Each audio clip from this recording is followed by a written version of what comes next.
Hey, y'all. Welcome to the Anxiety Warriors podcast. We are your hosts, Margot and Abby. We are friends, teachers, and storytellers, but above all, we're anxiety warriors on a mission to raise awareness and understanding about anxiety and mental health. You will hear honest, engaging, and joyful stories from us and many other anxiety warriors about living with anxiety. If you're seeking a space to laugh, connect, feel inspired and empowered, and learn valuable tips rooted in mindfulness and more, your warrior community is here for you. Join us as we navigate this journey of life together. Welcome, warriors. We're so excited about today's episode. Yes. We had a fabulous guest for you to hear from today. Michelle Khoury is amazing, and we can't wait for you to hear her story. And before Abby, I was about to call you Abby. Yeah. Like Happy Abby. Happy Abby. That's Hot all right. Abby. Hot Abby. Hangry Abby. Who do you want to be today? I'll be happy. Hilarious? So I'll be happy. Happy. Okay. I wish I was hilarious. I'm not feeling hilarious. Okay, you're hilarious most of the time, but we digress. So before Abby jumps into her recap, let me let you all know a little bit about who Michelle is. Dr. Michelle Khoury is founder of Yogamazia, a yoga studio specifically focused on maternal and children's wellness education based in the suburbs of Philadelphia, Pennsylvania. She brings over 20 years of healthcare experience, is a published author and speaker, and additionally is a credentialed perinatal and yoga professional. Her mission is to empower as many women and future generations of leaders to be a voice for positive change in their communities. All right, Abby. I'm gonna start calling you that. All right, I Abby. feel like you're the hilarious one right now. I'm hilarious all the time. What are you talking about? Did you say Hargo? Hargo. That sounds like a creepy clown name. I don't Hargo. like it. Okay. Hargo the creepy clown. Hargo's hilarious. Hargo the hilarious clown. Okay. Gosh, we're making this intro so weird. Sorry, Yeah. Michelle. Sorry, warriors. Yeah. Anyway, everyone knows we're off the rails. All right, Abby, hop into this recap. Yeah. So it was so awesome meeting Michelle. This was my first time meeting her. You know her, but like, what an incredible human being. Truly. And everyone really needs to listen to this episode. Like, there are just so many words of wisdom in it. And she just tells a beautiful story of her experience. So Michelle shares how she started to first notice stress and anxiety around her first pregnancy. And even though she noticed it, she acknowledged that she didn't really address it or deal with it at that point.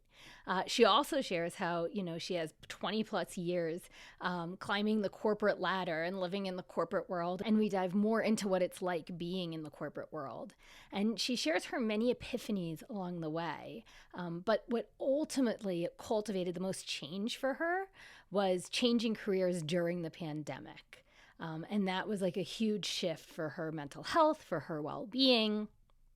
And she also just offers so many tools and tips for coping with anxiety and stress.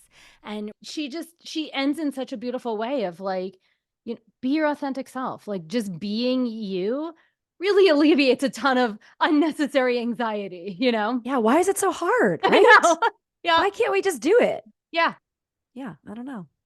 Still figuring that out. Yeah, we're working on it. We're working on it. Works in progress. Well, warriors, we can't wait for you to hear this conversation. So without further ado, here's Michelle. Welcome, warriors. Yay. We are joined today by the amazing Michelle of Yogamazia. Michelle, welcome to the show. Hi, welcome. Thank you. Thank you. Thank you. We are so glad you're here. The warriors, I'm sure, are going to just love this conversation. I can't wait to have this conversation. Let's get rocking and rolling. Let's chat about anxiety. That's what we're here to do. So tell our listeners how anxiety has shown up in your life.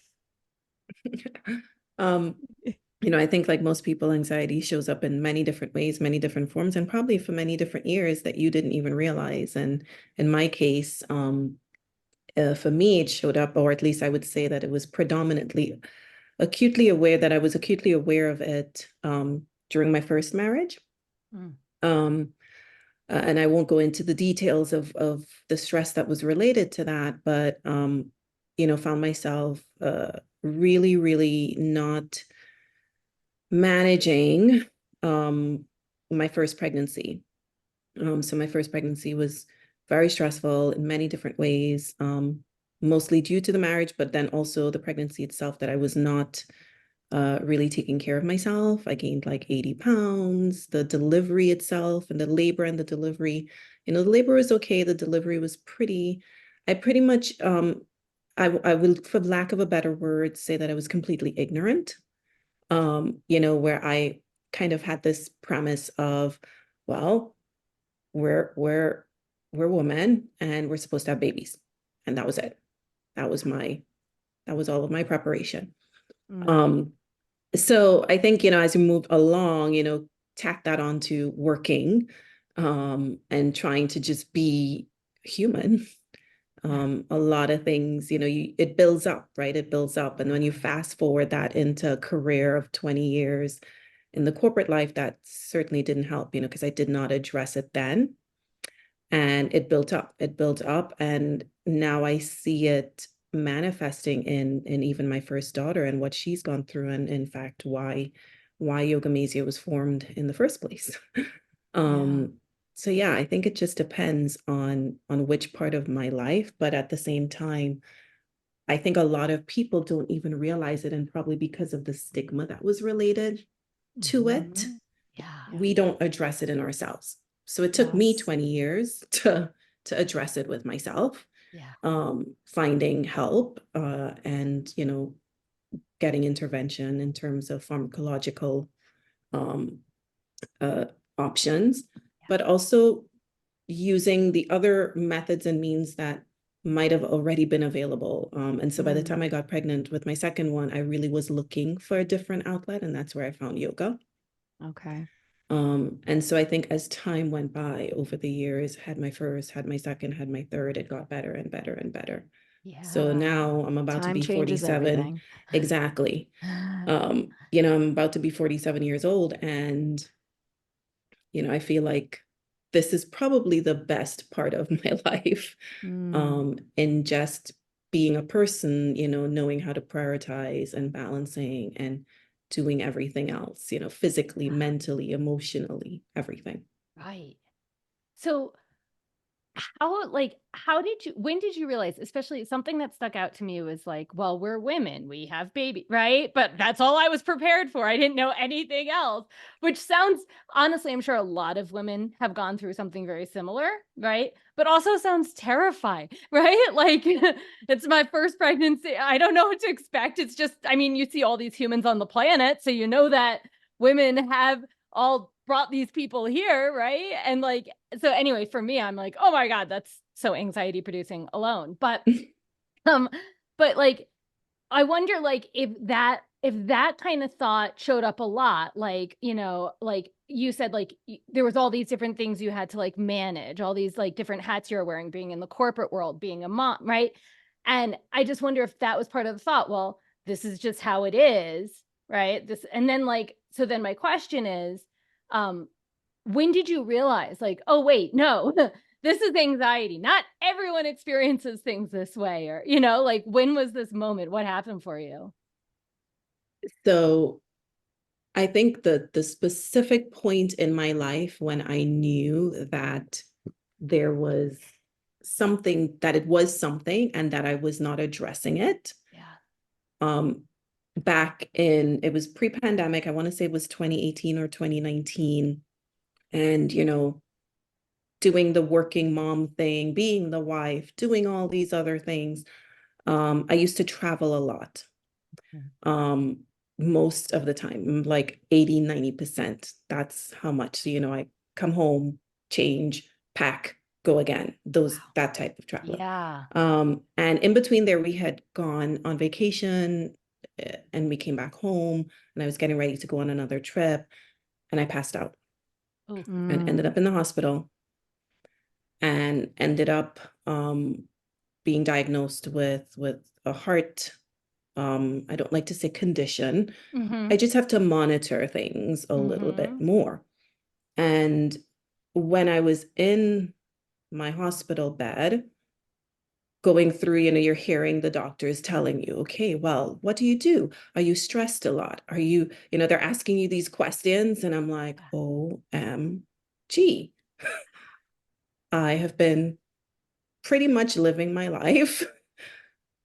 And you can't say bad, right? Because everything's a learning for you. Every experience that we've had, my first marriage, my birth, the trauma that was related to that, and then just dealing in the corporate world, and you're dealing with trying to make your mark, and all of the stress and everything that was related to that. And there's so much there, leading up and building up to that point. I think that was the and I still hadn't changed. The funny part about that is I thought about it and I had the epiphany. Yeah. And then life went on. Yeah. You're like, well, that's cool information. Time to get back to all the things. Exactly. Because you can't just put them down. They're all still there. Right. It's like, I was just like, okay, I guess this is what this is. All right, good. And move on. Right. I can manage this now. Like, I got it. So like having the label, I feel like what I'm hearing is that you got the label, or you had this epiphany, this realization of, oh my gosh, I've been dealing with stress and anxiety in these non-productive ways for probably my whole life, at the very minimum, the last 20 years. And okay, but I'm still juggling all these plates and doing all the things. So I'm going to just grow back into doing that. So did having the label, do you feel like it did nothing for you at that time? Like, so when was the real epiphany then? When was the real break? Because for some of us, it's learning that our experience was anxiety. And then for others, it's when we pass out in the middle of a situation, or it's 10 years in the road, down the road from there. And so like, maybe that was your first epiphany, but when came like the epiphany where it was like, oh, actually, I really can't continue on this path? That epiphany came during COVID. So it's like the real epiphany and the real epiphany. And then there's the height of the epiphany. So during COVID, COVID really brought out a lot from people, right? It really tested so many different things. So in the work setting, it was very exhausting, because if you already have a high demand job outside of a pandemic, trying to deal with that, and remember in the beginning, we didn't know what was really going on. So people were still trying to kind of live a normal life, but with some of this restriction. And so, when we're all kind of chunked up at home, and you still have to do all of your 5,000 meetings a day. And now you're expected to really be on every single Zoom call because it's virtual. You're home. Therefore, you don't have any excuse to not be doing something. Or at least that was, what we were told. And then you also are at the same time managing your home life / kids, because they're in school and you have to manage that. And so there was this long period of time where you just kind of keep going with it. And that you're not well. Mentally, physically. I think I went through, I kind of went down and came back up. But the epiphany for me came when I took my kids for their annual checkup during COVID, and my first daughter, who was 15, 16, I think 16-ish, 17, around that time, because I know we were going to be celebrating her sweet 16.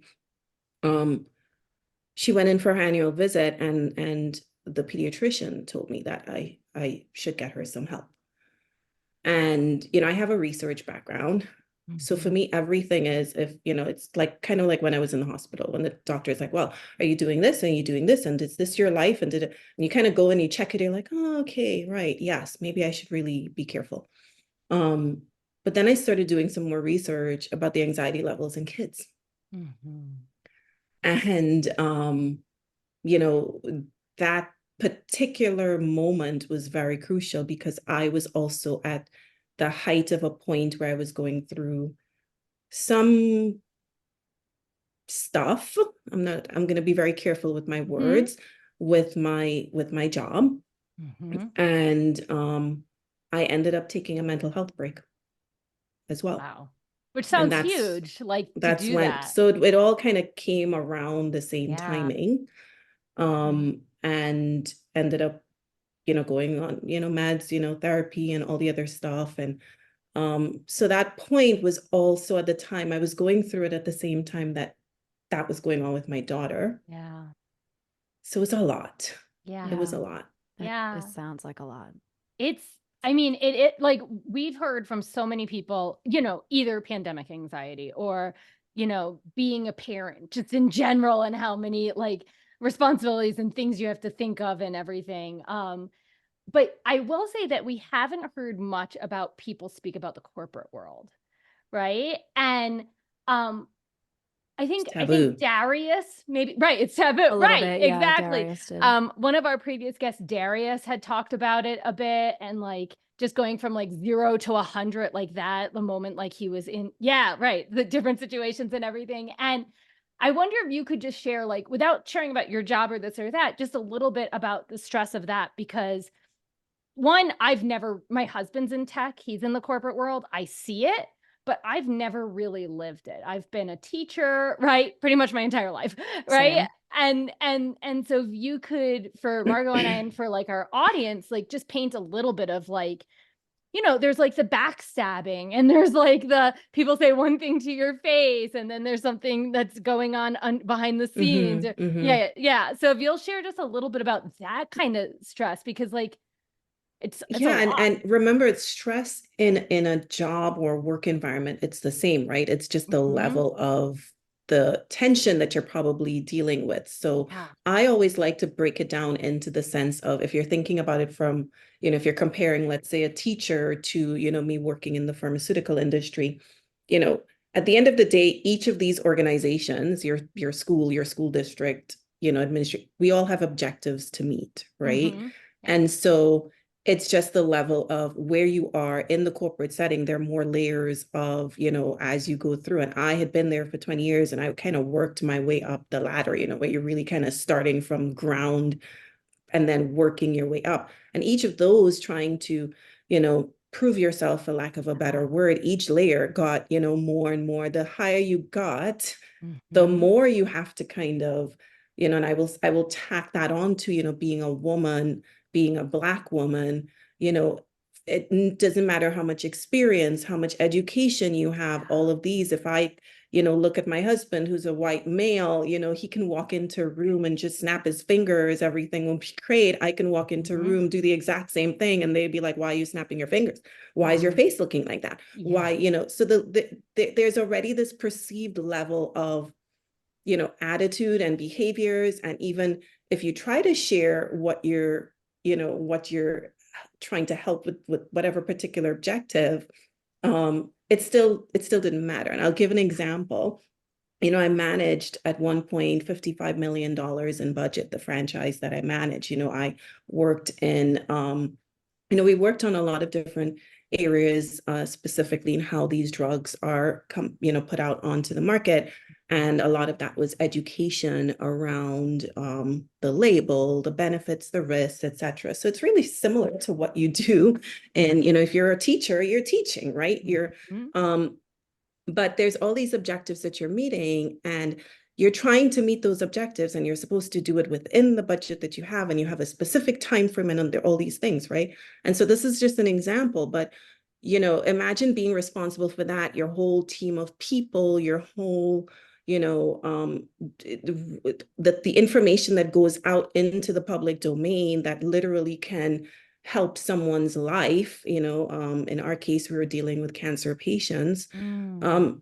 And you, as great as you can be and as good as I can do that, on the side, there are people who are really trying to not help you do that, right? Like, so you're trying to do your job, but then there are people who are like, for whatever reason it is, because, it's the world, who are not there for you. And so when people speak about, I think it really does not matter, no matter what part of life you're in and what job you do and where you are, if you're married, if you're not married, when people talk about if there is always someone there to support you, and that is really key, no matter what you are, entrepreneur, if you're married, if you have kids, if you think about how people exist in this world, it's that human connection. Yes. And if I think back to any time that I was truly, happy in my jobs, was because I had people who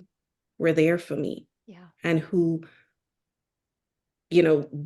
were able to share in a positive way, because at the end goal was the same. It's not it's not about yourself, it's about the wider Yeah. piece. So that's what we do in yoga, right? Like Yeah. it's, at the end of the day, the only way that we can share this passion with the world is if we have that union with ourselves first, and then you can go from there. Of course, now we want to do that, but the world is what it is. And so I think that has a lot to do with why, why people leave the workplace, why, if you think about COVID in particular, coming back to this particular discussion, at that time there was so much going on. Yeah. And the levels of remember, there was a lot of other social factors going on. There was George Floyd, there there were so many things all wrapped up in one. Yeah. That I think it was overwhelming, not just for someone like me, but for other people, everyone in general, right? Yeah. So I think people just didn't even know how to address certain things. Yeah. And so my decision was, do I really want to keep running this rat race in this way when I have, oh my gosh, look at my kids, look at my, my marriage, it's all these different things. So you make a conscious life. I would say that was a conscious life decision for me. Yeah. Because at that point, I was happy with where I had been. Granted, there had been challenges, but to me, I had an established career. I did what I set out to do. There was nothing for me to say that I hadn't accomplished, so to speak, right? Some people probably would keep climbing that ladder until they get to CEO, but that was actually never in the cards for me, to be quite honest. I never saw myself doing what I was doing back then forever. That's interesting. So like, it's interesting that you never saw it as a forever thing, but something as catastrophic as a global pandemic, right? Which you think on its face is a horrible, horrible thing. It really did awaken really important things in so many of us, so many of our guests, Abby and myself, for you, it sounds, right? And so like, while we can all agree that there was so much horror that took place during that time, this time, if we want to say it's over or whatever, it's mostly over, we're mostly back to normal. Okay, we could, digress on that point. But what I love about that last part about what you just said is just like, you made this change, you made this shift, not just for your daughter that needed help, right? And for your girls, and, to serve a different purpose, a greater good for the community, right? And show up. But you also did it because you knew that it was time for you to move on, right? That maybe you deeply knew somewhere, even before the pandemic, that, well, this climbing this corporate ladder, this type of stress management is, it wasn't, while maybe it was great success, financially or on paper, right? Or whatever, all the awards and accolades and all the things, but was it everything to you? And clearly it wasn't, right? And so like, what a gift in a way, not just to everyone in the Yogamazia community and to your family and the community at large, but for yourself, right? Absolutely. For your warrior self, to be able to take something so catastrophic and turn it into something that's so positive and uplifting and valuable, that's past yourself, as you've been saying this whole time, Michelle, right? Everything is about you, sure, but it's really about serving something different, serving a higher purpose, a higher good. Well, they So say the third time is a charm. And so, I had sort of addressed it when I was pregnant with my second child. I had sort of the first epiphany then. And then when I was in the hospital, I had the second epiphany. And both times I always thought, okay, this is it. I'm just done. I'm going to move on. But the pandemic was the third and final, like, okay, Yeah. This is Something's got to it. change. It's, Yeah. It's time. So it took time, Yeah. But that's everyone's journey though, right? and that was exactly what I was about to say. The journey, I found yoga during my second pregnancy. And when I think back about when I first started thinking about, okay, is this really the path that I need to be on right now? Mm. If I think about it, the first time I ever thought about that was just when I had found yoga. Now, I didn't relate the two at the time, of course, but my practice was still very much in its infancy. And throughout the course of that first 2 years, I would say, that's when the questions started coming to me. Yeah. Right. So by the time I got to the hospital bed, it was really smack in front of me, but I don't know. I guess it just wasn't the time then until the third time, there was just not even a question. I literally was like, I had taken time off from work. I was scheduled to go back. I had taken a sort of a short-term disability. And I woke up and I said, you know what? I'm not going back. I'm not going back. And So, and yes, it was, not a nice conversation to have with the close people in my life. sure. But at the same time, I also knew that it was okay, that it was going to be okay. And that was the time that, like as I mentioned earlier, my daughter was also going through her own sort of journey, and she had started therapy. And the first, I would say, uh, intervention that they recommended was yoga and meditation. And she walked out of her session and said, Mom, you can do this. When are you going to open that studio that you always say you're going to be opening? Wow. It was just like, I don't know, because I had a yoga teacher certification. I had all of these different things. I was just kind of, for me, it was about me. I was just trying to kind of better myself and really use it for me.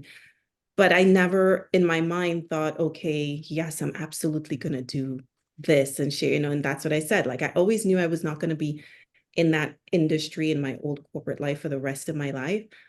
But at the same time, I never in my mind thought I was also going to be, an entrepreneur or a yoga studio, open a yoga studio and all of those things. And so that's what makes the journey really nice, because I did it with her. It was really part of her journey. And so she really, we took it from there. And once I made up my mind, that was it. And we just kind of went full force with it. And she was the one who started kind of like, these are the things that I think would be really great for kids who come here. And so that's why I think it was meant to be the way it was meant to be. That studio was designed by someone who, needed some sort of an outlet for their own journey. And therefore, it encompassed exactly what we serve right today. Yeah, I just love the full circle nature about everything you're sharing. And I think this is something that all of our warriors can really relate to, even with their stories being nothing like yours or ours, right? It's just like that our whole life up until this moment has been your own unique journey. And even though we don't have control over a lot of things, we can actively work towards doing things that take us into a higher version of ourselves or a better version of ourselves. And it was like your daughter snatched you off that hamster wheel and said, no, no, we're planting our feet on the ground, right? And moving forward. And I think it's just such a powerful, hopefully a powerful moment for everyone listening to be able to be in reflection about their own journey, about their own story, and know that it doesn't matter how old you are, how many years you spent doing one thing or the other, you can always do the next thing, right? Move forward, move on, try it, whatever it's going to be. And even if you face plant, like at least you went for it. And yeah, so I want to pivot to talking a little bit more. Obviously, we've talked a lot about yoga. and a lot about different things that have really served you. So before you tell us a little bit about your go-to strategies for dealing with your current anxiety, or anything that you even remember about how you used to cope with it and how it's different from how you cope now. You can share any ways that anxiety shows up in you physically, like when you realized, oh, or when the doctor told you, or when you got all the epiphanies, all the dozens of epiphanies that we all have, right? What were a lot of the symptoms aside from that first passing out situation that really shook you? So if you can kind of talk to us about the ways it manifested in you, and then Yes. you can go into some of the strategies. So for years, I had been getting headaches. Mm. And I could not, you just get it. It was they wouldn't call it migraines, but it's still, not something that's, I would say, too acute at the same time, when you're constantly having, if I have to take an ibuprofen or an Advil or something, it means, it's bad, right? Like Yeah. usually Yep. my tolerance for pain would be fine, but and particularly I would be waking up with them like constant. So my whole face would be very tense and like Yeah. almost locked and very painful to some days where I just would have to lay down. Yeah. Sometime, and I can't remember if it was before or after the hospitalization, but I went to a dentist appointment and, they were going through my regular routine check. And the dentist said to me, "Do you get a lot of headaches?" Oh. And I said, "Yeah, what's up with that?" He was like, "You seem to lock your jaw when you're stressed." And so apparently what had been going on is my manifestation of all of these stress levels and all of these different things. I'm so tense about it. When I go to bed, I'm not truly relaxed. And while I'm sleeping, I'm still not truly relaxed. And so I would lock my jaw. Oh. Yeah. And I'm that familiar. takes over. Yeah. So to relieve that, I use a night guard or a mouth guard now. I had to go get one fitted. I hate using it because it's so uncomfortable to the point of I still have the locked jaw. So when I am still clenching at night, it makes it more uncomfortable because this is supposed to protect. It's really the mouth guard is really only to help the teeth not grind together, because he was noticing that my teeth were getting a little bit grinded or shortened or whatever. So I really wear it so that I don't look like I don't know what I'm gonna look like, if my teeth get too small. But sometimes I'd still get those headaches. So for me, it's the headaches.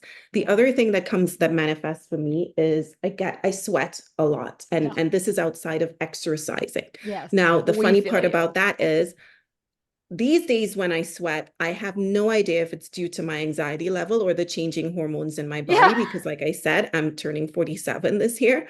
And so I don't know what I'm supposed to be looking for. I'm going back to that first time that I was pregnant, and I'm like, I have no idea. My body's supposed to do something. So I've been trying to keep in mind, all of those changes as well, and trying to make sure that it's attributed. But for the most part, that is how it manifests. Like I get headaches.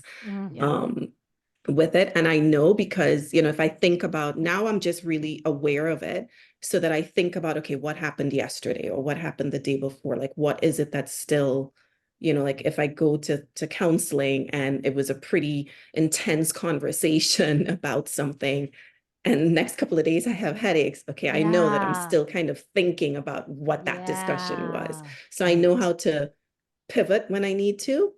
I'm just more aware of it now. But imagine for years, and when I say years, like over 10 years, okay? I was going through that.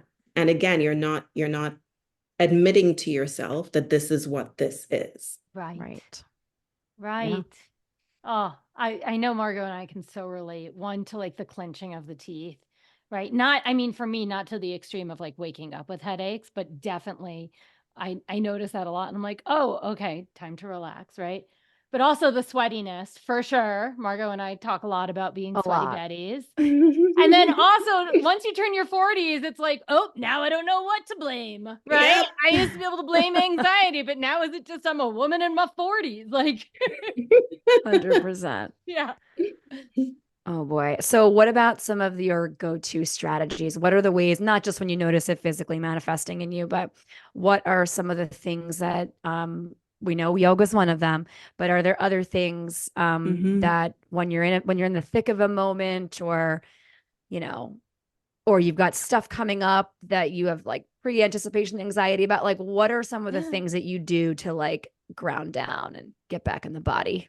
So I recently read a book, and I'm gonna probably mess up the name of the book. Last year, I attended this women's conference, and the keynote speaker, the title of the keynote was um, How to Live a Happier Life, or something like this. So I'm paraphrasing, okay? And of course, you're thinking, oh my goodness, I know. what are they possibly going to tell me about how I can live a happier life? And at the end of it, her name is Rochelle, maybe, Gopere. And I'm going to look it up before we leave so that I can say it properly. But um, in this talk, she went through, why people are the way that they are.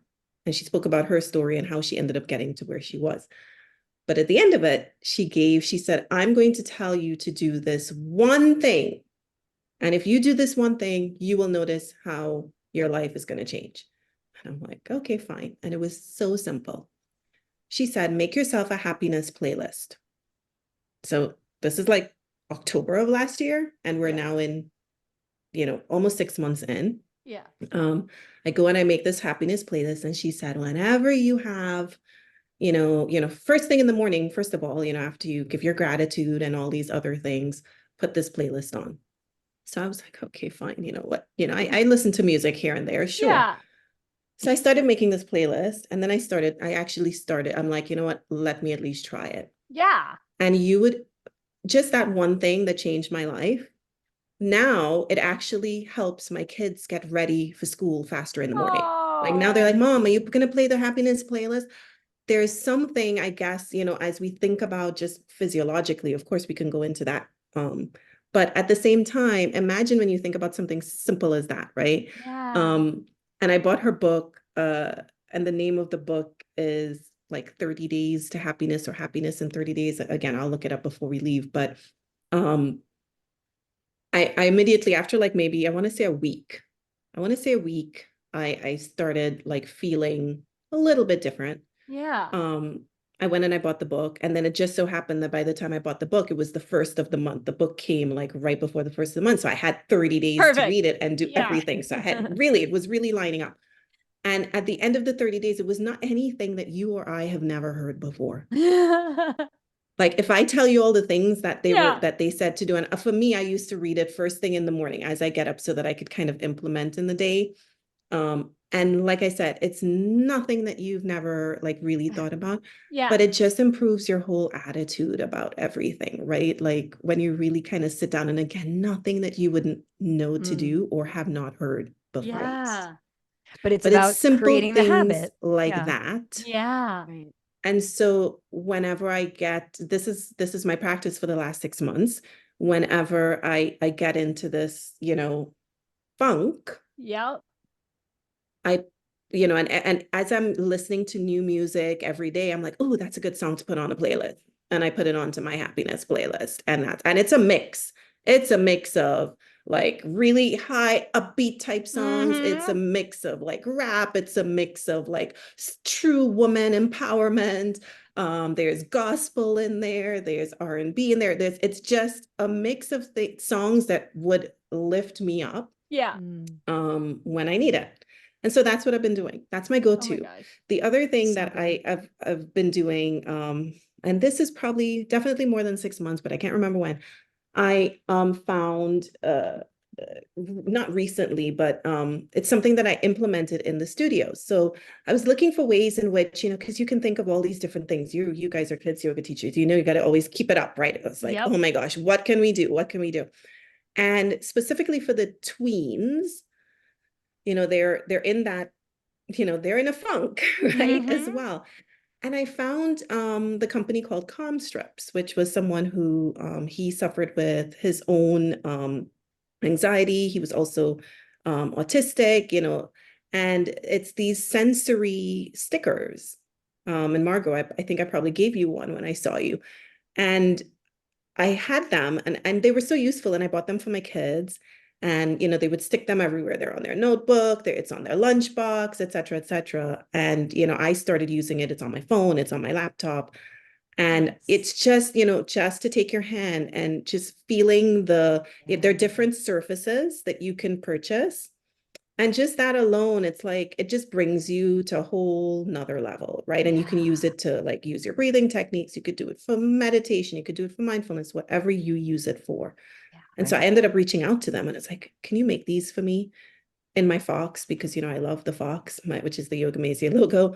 And they were like, absolutely. Oh my gosh, this is so cute. And so I ended up making some. And that was my back to school. The teachers and I at the studio, every month we meet and we talk about, what are we going to focus on for the next couple of months?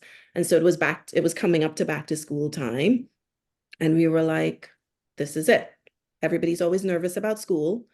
Let's start to ground them. Usually it's always something upbeat for September, but this time around we kind of went the opposite direction. Yes. Yeah. And those calm strips have been working wonders. And I swear today, the kids are always like, do you have any more? Do you have any more? Thankfully I bought enough to last for a bit, because one will never be enough. Yeah. And so I'm always digging into a box, like, do I have any to give anyone? Yeah, that's amazing. So those are like just simple. They're simple. Yeah, they're simple, but easy to using. implement. Like, and it just keeps you from cursing somebody out when you. Yes, right. Put your headphones in, hear a song for a few lines. And start rubbing on the comm strap. Yeah, exactly. Love it. Change the mindset. Now you got a song in your head, right? Just start singing some Lion King and something. Yeah, that would be mine. It's just a Disney playlist. That's Abby's entire happiness playlist is just Disney and Broadway. Yeah.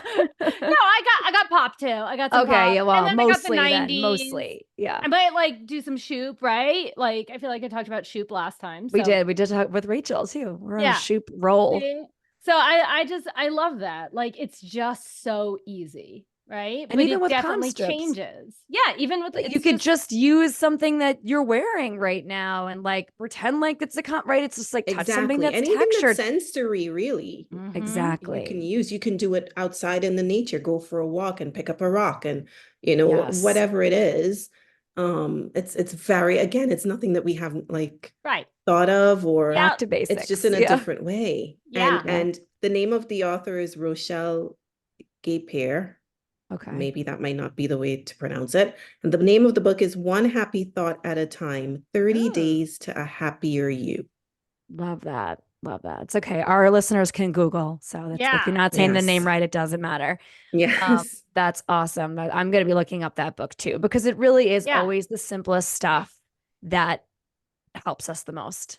It's the most basic stuff always.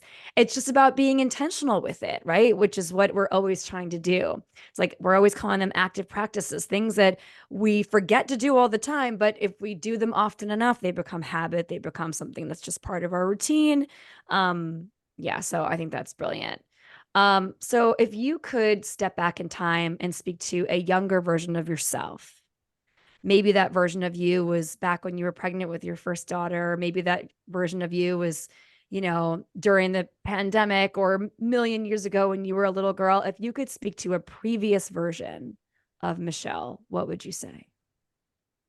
What kind of advice? I would say the previous version of Michelle will probably be 45 years and younger, because 45 years was like a point in my life where I was like, okay, I need to wake the fuck up. You got to really just live your life, Michelle. And in fact, this question, it's really a good one in the sense of we should always be.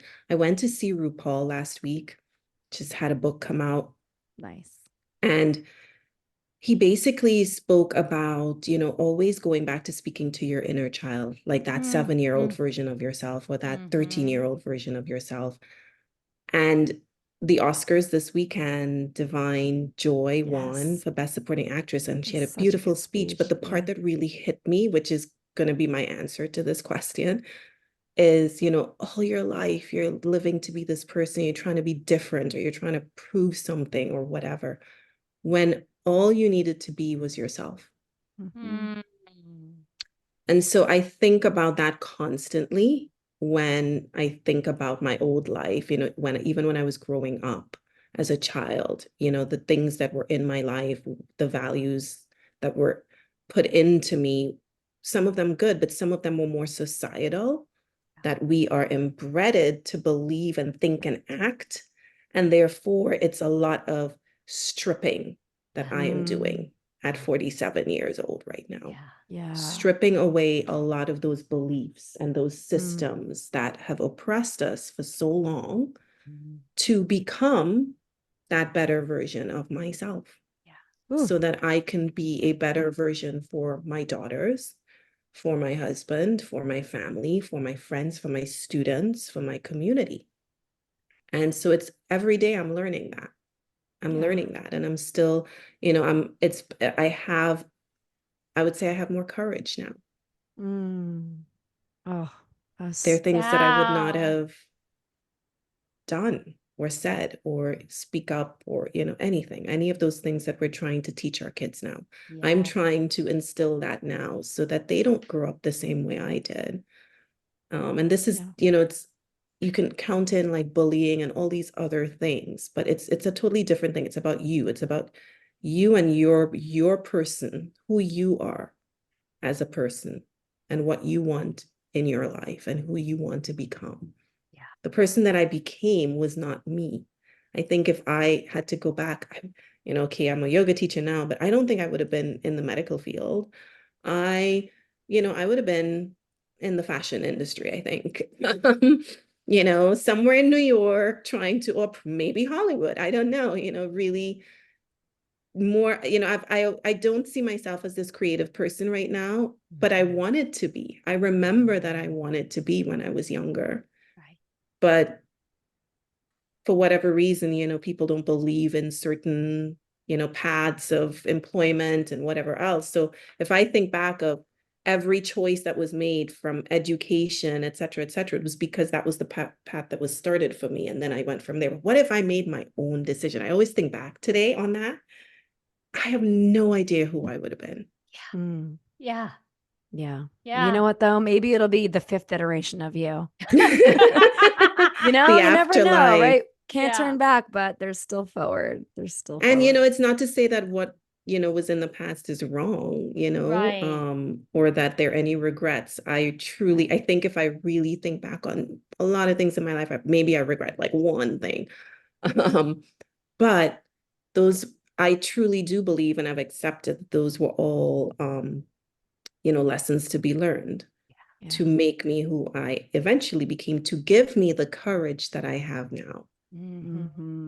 Wow. So I don't care if people think something or, some people think I'm wasting my life right now. Like, my goodness, you left this career and you're like vice president and blah, blah, blah. You could have gone here and you could have done this and you made so much. And I literally sit here and I'm like, I would not go back to that if you gave me $1 gazillion. Yeah, right. It's not worth your life. I have time for my happiness playlist now. That's way more important. Like I didn't have a happiness playlist 5 years ago. Right. You have time for you. Like, that's too busy getting out my house in the morning to beat the New Jersey traffic. Oh, gosh. No, thank you. Yeah. No, it's quite all right. Now I have time to go pick my kids up in the car lane, Those are things I didn't get to do. Yeah. That's right. Wow. So we are the Anxiety Warriors podcast. We like to think of ourselves as anxiety warriors. When you hear this phrase, what comes up for you? What does being an anxiety warrior mean? It means to me exactly what I said earlier, being who I am, being authentically me. Yes. Because when I try not to be that person, in fact, there's more anxiety. Yes. Yes. Yep. Wow. So now I've learned that lesson and it always comes to pass. It's like, oh, maybe I should do this. And then I go do it. And guess what? It either didn't work out or it wasn't supposed to be that, or it caused me more stress. Yeah. But now I truly just, authenticity. Yes, it is the everything. It's like when we're not performing all the time and we can just show up exactly as we are right now. That is the best gift we can give everyone and ourselves because Mhm. we're not going to be as stressed out or anxious about what's going on because we're not performing. 100%. And then people can see what it looks like to live in a fully formed human way, right? Which is just yourself, be Yeah. yourself. And gives Eh, other people permission to be themselves. It's like, Mhm. yep. So well said. Well, so many full body chill moments in this interview, Yeah. Michelle. Thank you so much for sharing so much of your story, your wisdom with us and with our warriors. We really, really appreciate it. But now it's time to get silly a little for the last few minutes of our podcast. We jump into something called lightning round. Is this going to cause me anxiety? That depends. It depends. It's a mixed bag. We promise to hold you in the safe space of our weirdness and our authenticity. And so, it's just going to be a handful of get to know you type questions. There's no time frame. You do not have to answer in a lightning speed. You can take a breath, take a pause, and answer in your own time. We're just going to go back and forth just for a couple of minutes to add some levity to this conversation, Love to it. all of our anxiety conversations. Okay. Abby, would you like to go first? Sure. Okay. So I'm super curious. We've talked about this happiness playlist, and I know that the answer might change any given day. But today, if you were to say one of your top favorite songs that you listen to on your happiness playlist, what would that song be? These days, it is a song called Praise by Elevation Worship. Oh. I find myself going back to that one more often than not. Okay. Is it It's like a just very uplifting kind of song? uplifting, Okay. Christian music. Between that one and a song called Live Like You're Loved. Both are part of the Oh. Christian playlist, but also Yeah. moved into the happiness playlist. Okay. And they're both upbeat. They both have kind of a kick to them. Like I'm like, okay, Michelle, bam, let's go. Got it. And then when there's Great. days when I just want to be like, F you, I'll probably play Lady Gaga. All right. Yeah. She's Yeah. one of my top. And Right. then It's the like such a mood mellow thing. Michelle is more Sade. Nice. Mellow Michelle. I like that. You should have a playlist that's called Mellow Michelle. I feel like that Yeah. needs its own, that Yeah. needs a separate Well, then that one playlist. would have, oh my gosh, it's a whole nother, there's Yeah. Sade, Adele, Alicia Keys. Yes. Yeah, oh my goodness. I Good. love And it. then you share it with us so we can listen, so we Yeah. can all be on the Absolutely. same Get that playlist. mood. Yeah. I was going to ask, okay, so since you brought it up a little bit, I wanted to piggyback off this question. So you said maybe Lady Gaga to get at some rage. So like, yeah, what's like the exact song, if it's one for blowing off steam, and then maybe you sing a little bit of it.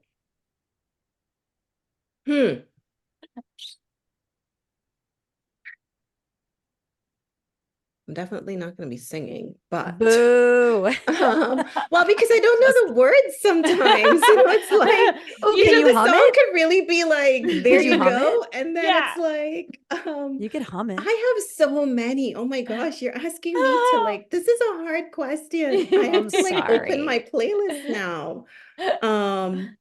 Which Gaga song is it? Is it all Gaga Oh, I songs? love Gaga in general. Born This Way is probably Yes. my That's top good. go-to song. Yes. Come on, you can give Because us a it few just, bars of it. Come on. it was, oh boy, yeah. Go ahead, Abby, take it away. I only know Abby. like the part, like I might do this totally wrong. Like, baby, I was born this way. See, I feel like I don't have the melody totally in my Right. head. I was gonna say, we need to hit Exactly. play That's on the it. thing. It's one of those like, and she has such a crisp voice that she can go up or down. Yeah. So I will mess it up completely if I tried. It's We a mess good up a lot of sing-along songs here. song. But all you know is that you have to say, baby, I was born this way. Yeah. That's Yeah. it. Own I'm it. gonna get straight up by.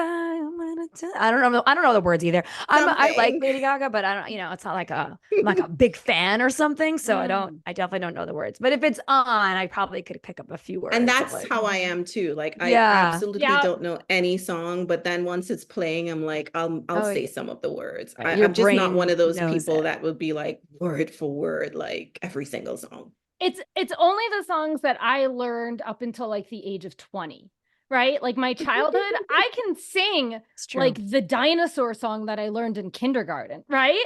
But ask me anything after the age of 20, I can't sing unless it's playing or Unless like it's I have the playing. lyrics in front of me or something. It's like We just have to blame the dawn of like too much tech and like system overload. There's just too Mhm. many things that we have to see and do and be and listen to that like our brains are just not, they Absolutely. can't hold that info anymore. yeah. Not the same. Absolutely. Only in our formative traumas can we remember all the lyrics. Yeah. Yeah. Okay. Go ahead, Ab. Okay. So, in your intake form, you shared that you love beaches. Ooh.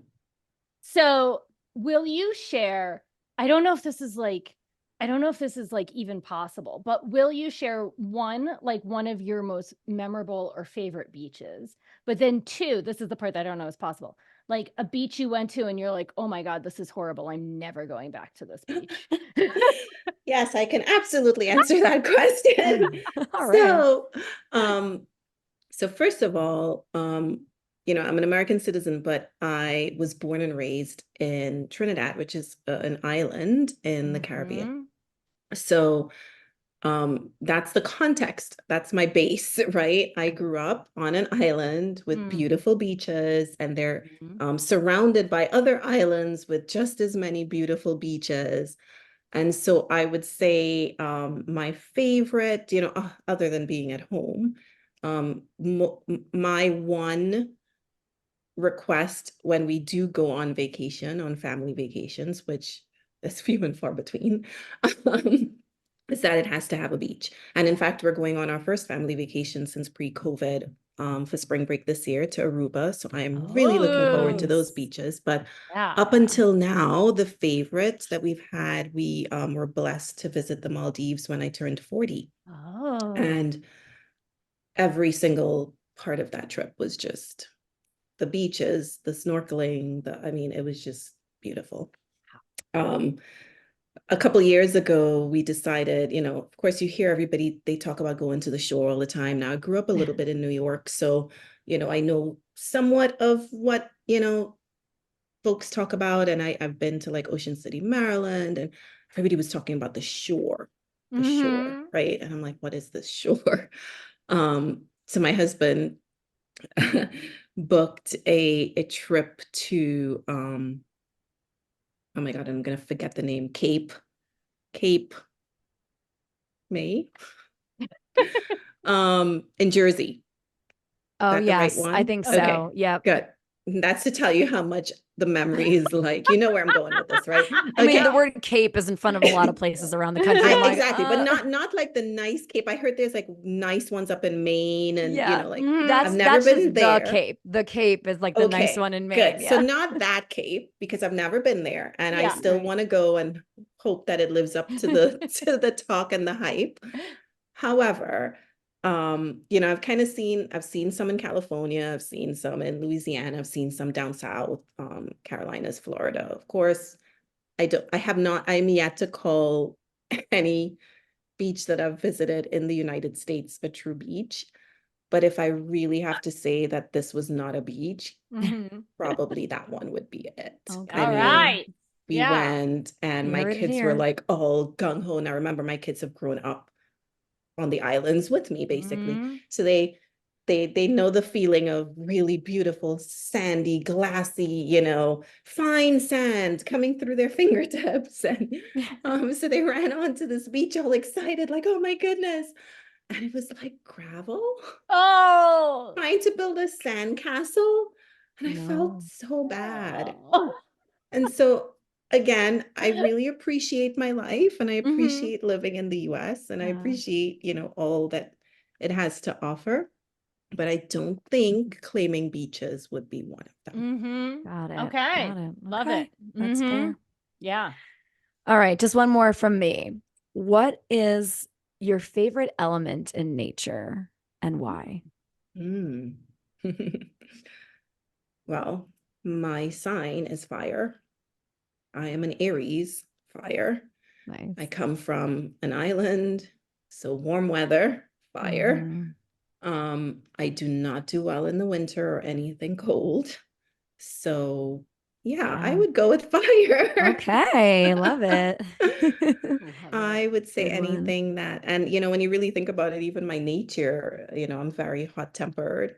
Um, but with time I've grown to control that. Like I know exactly how, and water puts out fire. My husband is a water That's sign. me. Yeah, And me so too. you surround yourself with the What you need. people who Yeah. will take care of you. Mm-hmm. Love that. Love that. Yeah, I really love that. Final question. Okay, Yeah. final question. So I know a few people that left the corporate world at some point and then pursued like basically yoga or mindfulness or something more in the wellness world.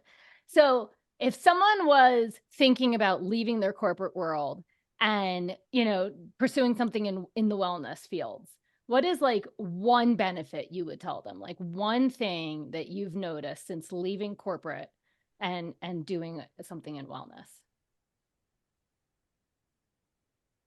I think your outlook certainly changes Mm, because even when I practiced yoga, or even if you think of anything, fitness or um, the benefits are there, right? We can all talk about what the benefits are in terms of your like physical, your strength, the endurance, the flexibility, the weight, whatever. yeah. Um, but what it's given to me, at least, I would say, is a little bit more structure on the outlook of what that can be. Mm, What we call work-life balance. So I'm using that term very loosely. Mm-hmm. yeah. Um, it definitely gives you a different perspective That's It's awesome. great.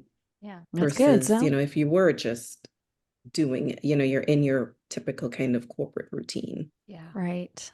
Yeah.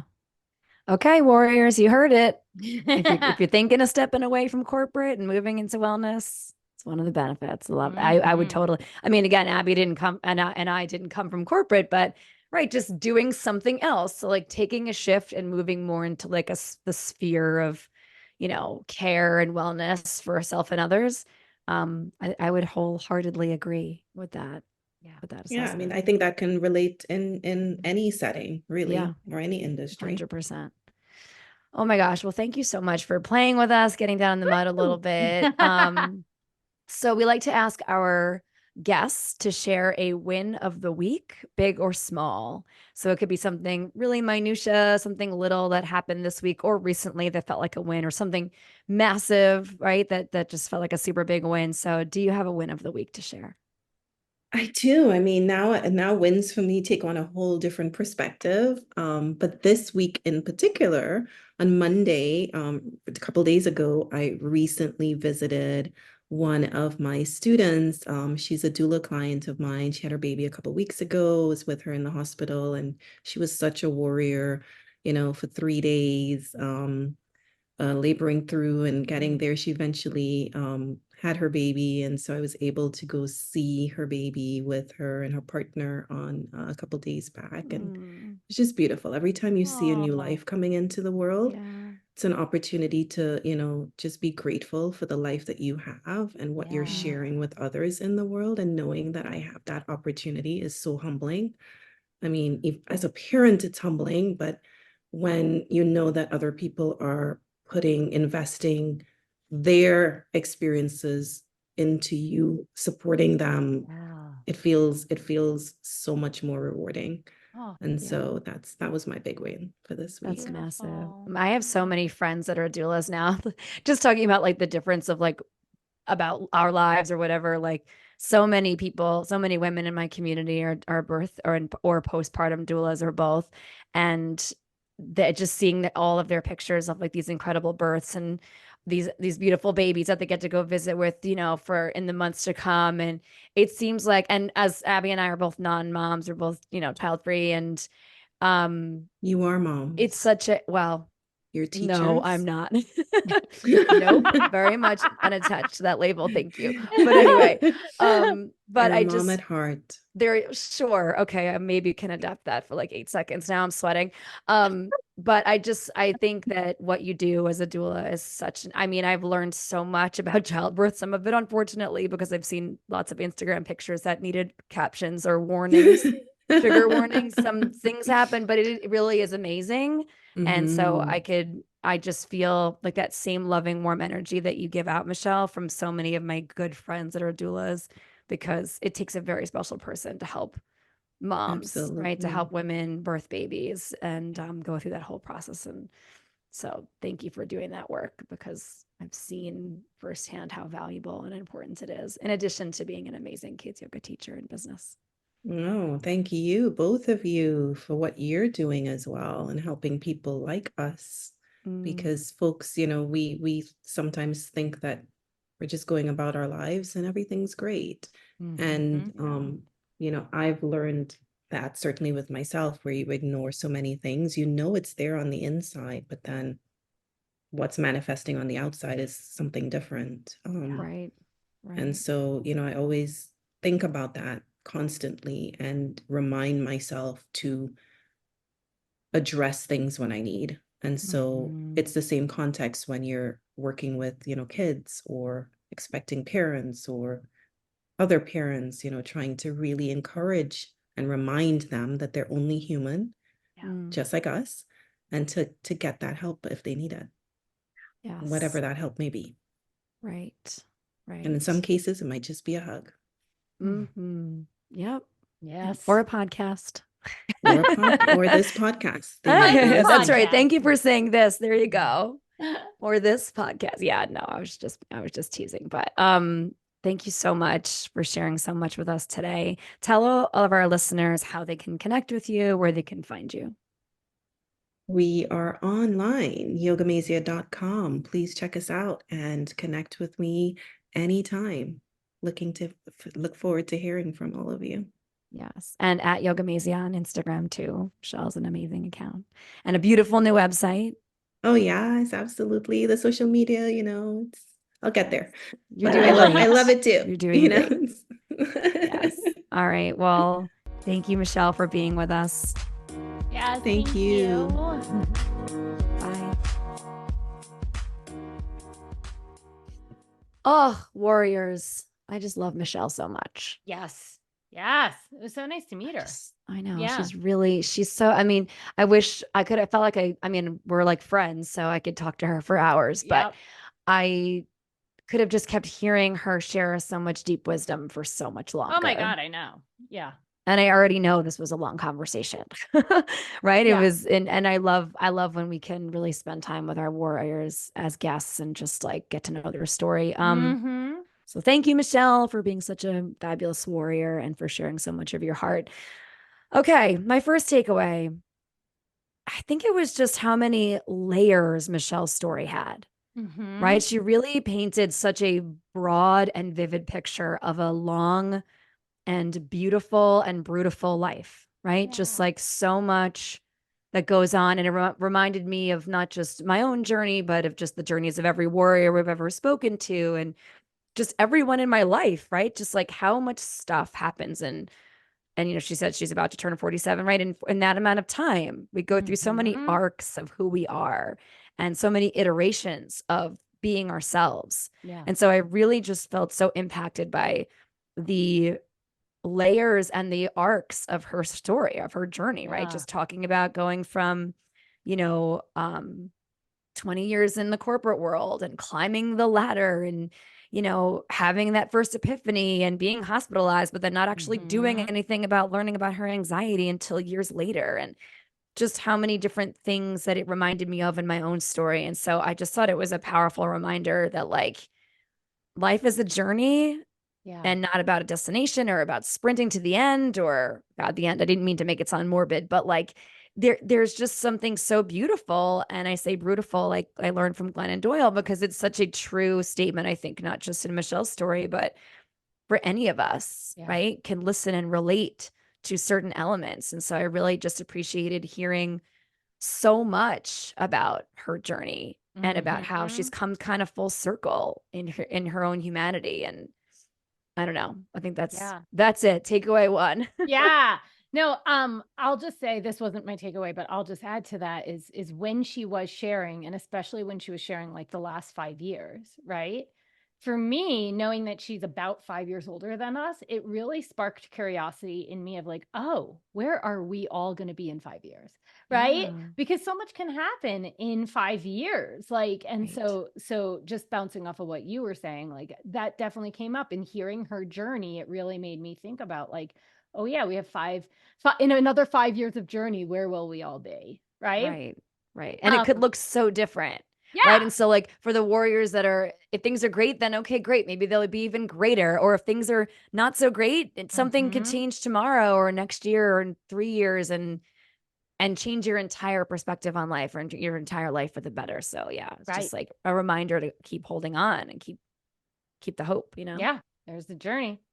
Yeah. But my takeaway is more just I really appreciated that she took the time to talk about corporate world. I mentioned during our episode that I see it on the outside from my husband, and I have other friends that have worked in the corporate world. And it is foreign to me, right? Yeah. But it does seem like it takes a lot, right? Like it takes a lot to be in that world and also value your mental health.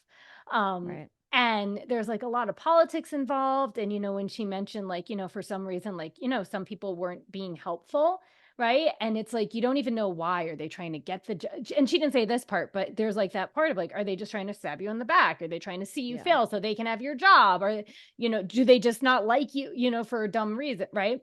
Um, and so I really just appreciated her touching on that because um I don't know, it's just I have heard of so many people that have left corporate to follow through on more wellness centered living and jobs and everything. And I don't know, I just think that I I don't know, I just really appreciated her sharing about the corporate world, and it just also left me thinking like, are we ever going to fix it? Right? Like, can we ever just Or are we like, just going to leave and get into different yeah, lines of like, are work, people right? just going to keep leaving, right? Or are they ever going to find a way in corporate world? And I know that's a very broad term, like Yeah. corporate could be tech, or corporate could be, healthcare, or Literally corporate could anything. be Yeah. anything, right? But like, you know, just are we going to find a way to help people enjoy life more and have more of a work-life balance, or is it always going to be a grind until they leave? Right. But anyway, so that Yeah. was, I just really appreciated her sharing more about that, because for my Yeah. anxious self, like, oh, I can't even imagine where I'd be if I was in corporate. Nuh-uh. Same. Yeah. Same. I like you, I know so many people that left to do not what we do specifically, but to Right. just do something, or even if it's not the wellness field, to do something that's completely outside Yeah. of what they used to do, even if it's still sort of corporate, right? It's like, but their branch of corporate was no longer serving. And so Yeah. it's just, but then it's like, are you just moving over to the next hamster wheel? I don't know, right? Who knows? Who's to say either? But anyway, um, my other major takeaway is something Michelle said towards the end of the interview, which was just the idea of stripping away previous versions of Yes. ourselves and Yep. stripping away there's something about that phrase that's really stuck out to me, stripping away previous beliefs. Like it just made me think of so many things that, again, going back to the layers of our journey and then, reemerging, right, as new versions of ourselves. And how do we do that? We show up authentically. She said very plainly at the end, just what keeps her from being anxious these days, or what brings her back out of her anxiety, is just living authentically Yeah. and showing up as herself all the time. And Yeah. and I love that she brought up the quote from the Oscars this weekend, because I watched the Oscars, obviously. Well, maybe not obviously for all the Warriors. I'm a movie obsessed. Anyway, and that was one of the first speeches of the night. And it was, yeah, I mean, it was all over social media right after that, because it was like everyone everywhere knew, like, everyone needs to hear this message. And so I'm so glad that Michelle brought it up. It's just like, I spent my whole life looking around and trying to emulate and be and copy everyone else, when really all I needed to do was be me. And now here I am, right? And what a difference we can make in our own lives. And hopefully that trickles out to all the lives that our lives touch. Yeah. And so, yeah, just living authentically, stripping away those previous versions of ourselves to kind of step into your newer, better, more powerful you. Mm-hmm. Yeah. I love it. That was pretty much my takeaway. Like that really resonated with me. So I'm going to say a different one now. So I don't say like pretty much what you said. I guess in somehow connection with that, right? Like the stripping away the layers, the being authentic. The other thing that stuck out to me in part of that conversation, when actually she was talking about corporate world, but I think it connects, is how everything changes with human connection. Right. And she Yeah. talked about that piece of it. And I think that we can't really feel fully connected to people unless we are our authentic selves. Right. Yeah. And just how everything can change when you feel that human connection with others. Like it kind of doesn't matter what you're doing if you are in that community or in that human connection with someone else. And she even said towards the end, like, you know, find the people that support you, right? Because it changes everything. Yeah. And so for me, that was just a powerful reminder. Like ultimately it doesn't matter what we're doing, but do we have that connection piece? Do we feel supported? Do we have our people? Right. Yeah. Do we feel safe being ourselves around these people? Like, Yeah. but yeah, this Right. was just like such a beautiful conversation. And I know. Yeah. there's so Agreed. many takeaways that could be said right now. So hard to limit Just it. go re-listen, warriors. Re-listen Yes. again to experience it all one more time and really let it sit on your heart and internalize so many of the wise things that she shared. Anyway, thank you, Michelle, again for being with us today. And thank you, warriors, for being with us this week and every week. We love you so much. If you'd like to connect with us for any reason, you can join our Instagram family. We're at Anxiety Warriors Podcast. Feel free to shoot us an email at anxietywarriorspodcast@gmail.com. You can let us know your wins of the week, big or small. Share any topic ideas you have for us. And if you think you would be an amazing guest on our show, let's talk. Let's get you on the calendar, help you tell your anxiety story. Please take a moment and smash the 5-star rating on Apple Podcasts, Spotify, or wherever you're listening right now. You can like and subscribe to our YouTube channel. All of our episodes are uploaded for you over there. And if you're feeling extra generous, grab yourself something fun from our Threadless merch shop. It is in our show notes. Mm-hmm. Well, thank you all so much for going on this journey with us. We are so grateful we get to do this with you. Till next time.